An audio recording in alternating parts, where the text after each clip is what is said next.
नमस्कार मित्रों, अनंत कथा सागर चैनल में मैं डॉक्टर आदित्य पाराशरी आपका फिर स्वागत करता हूं। महाभारत कथाओं की श्रृंखला को आगे बढ़ाते हुए विराट पर्व की कथाएं चल रही हैं। पिछले एपिसोड में मैंने आपको बताया था कि कीचक ने किस तरह से द्रौपदी का अपमान करने की कोशिश करी। आगे क्या होता है? द्रौपदी ने जब उसके प्रणय निवेदन को ठुकरा दिया तो कीचक अपनी बहन सुदेशना से बोला, सुदेशने, तुम ही कोई युक्ति निकालो जिससे ये सैरेंद्री मेरे पास आकर मुझे अपना ले। तो सुदेशना बोली, भाई ये सैरेंद्री मेरी शरण में है, इसे मैंने अभय दे रखा है, मैं ये बात इससे नहीं कर सकती। इसे कोई भी दूसरा पुरुष जो है मन में दूषित भाव लेकर नहीं छू सकता है। सुना है 5 गंधर्व इसकी रक्षा करते हैं और इसे सुख पहुंचाते हैं। ये बात मुझे पहली ही भेंट में इसने बता दी थी। राजा भी इसे देखकर मोहित हो गए थे। तब मैंने इसकी कही हुई सच्ची बातें बताकर समझा बुझाकर उन्हें शांत किया था। तब से वो भी मन ही मन में इसका अभिनंदन करते हैं। इसीलिए यदि तुम्हें अपने प्राण प्रिय हैं और मेरा भी भला करना चाहते हो तो सैरेंद्री से अपना मन हटा लो, उसके बारे में सोचना छोड़ दो। तो कीचक बोलता है, मैंने उन गंधर्वों को अकेला ही मार गिराना है। तब सुदेशना दुखी होकर रोने लगी, मन में बोली, मेरा ये भाई तो ऊट पटांग बातें बोलकर स्वयं ही पाताल के मुंह में गिर रहा है। फिर कीचक से बोलती है, मैं देखते हूँ तेरे कारण सभी भाई कुटुंब जन नष्ट हो जाएंगे। अपनी भलाई किसमें है तू समझता नहीं है। काम के आवेश में तू अंधा हो चुका है, मूढ़ हो चुका है। निश्चय ही तेरी आयु समाप्त हो चुकी है। प्राचीन काल में श्रेष्ठ पुरुषों ने सही कहा है कि कुल में एक मनुष्य पाप करता है, उसके कारण उसके सभी जाति भाई मारे जाते हैं। भाई के स्नेह के कारण तेरी आज्ञा का पालन करूंगी, तू अपने कुल का संहार करके संतुष्ट हो ले। यानी सुदेशना को भी पता है कि ये कीचक क्या करने जा रहा है और इसका अंजाम क्या होगा, इसका अंत क्या होगा। लेकिन भाई के मुंह में कहती है, ठीक है, जो तुझे करना है कर ले, तू अपनी खुद से तू स्वयं ही अपनी मौत को बुला रहा है, तू भी संतुष्ट हो ले।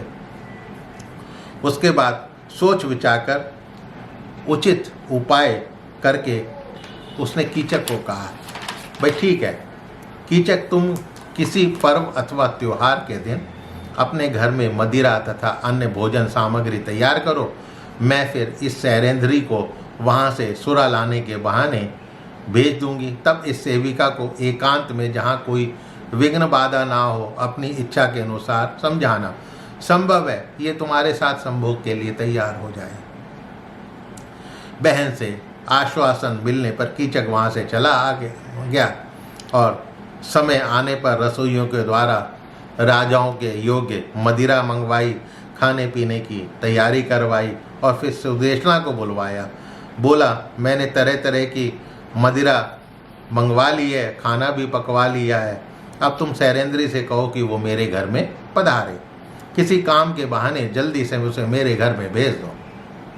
मैं भगवान शंकर से प्रार्थना करता हूँ कि प्रभु मुझे सैरेंद्री से मिलवा दो अथवा मृत्यु प्रदान करो।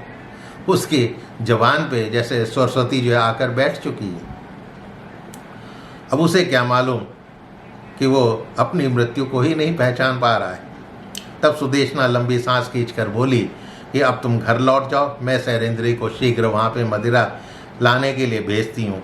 तो कीचक सुनकर घर चला गया। सुदेशना ने सैरेंद्री को बुलाया और कहा कि तुम कीचक के घर जाओ, मुझे बहुत प्यास लगी हुई है और वहाँ से मेरी प्यास बुझाने के लिए रस ले आओ।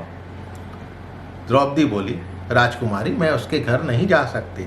आप तो जानती ही हैं कि वो कितना निर्लज्ज है, बेशर्म है। आपके राजभवन में प्रवेश करते समय मैंने जो प्रतिज्ञा करी थी वो भी आप जानते हैं। मैं अपने पतियों की दृष्टि में व्यभिचारिणी होकर नहीं रह सकते। मूर्ख कीचक तो काम के मद में जो है उन्मत्त हो रहा है, पागल हो रहा है। वो मुझे देखते ही फिर अपमानित कर बैठेगा, इसीलिए मैं वहाँ जाना नहीं चाहूँगी। आपके पास तो अन्य दासियाँ भी हैं, आप उन्हीं में से किसी को भेज दीजिए। तो सुदेशना बोली, मैंने तुम्हें यहाँ से भेजा है, अतः ये जानकर वो कभी तुम्हें कष्ट नहीं देगा।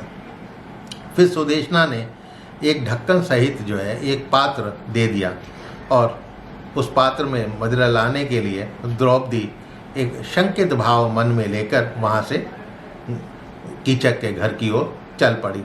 मन ही मन में अपने सतीत्व की रक्षा करने के लिए भगवान सूर्य की शरण में गई। 2 घड़ी भगवान सूर्य को याद किया तो सूर्य देव ने परिस्थिति समझकर द्रौपदी की रक्षा करने के लिए एक अदृश्य रूप से एक राक्षस को नियुक्त कर दिया। वो राक्षस किसी भी अवस्था में द्रौपदी को वहाँ असहाय रूप में नहीं छोड़ता था।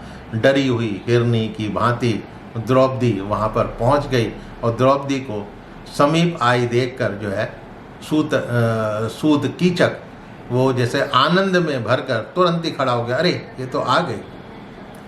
आगे क्या होता है ये जानने के लिए अगला एपिसोड देखिएगा।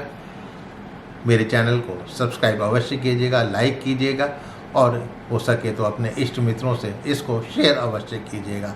तो मिलता हूँ अगले एपिसोड में इसी कथा को आगे बढ़ाते हुए। तब तक के लिए मुझे आज्ञा दीजिए। नमस्कार।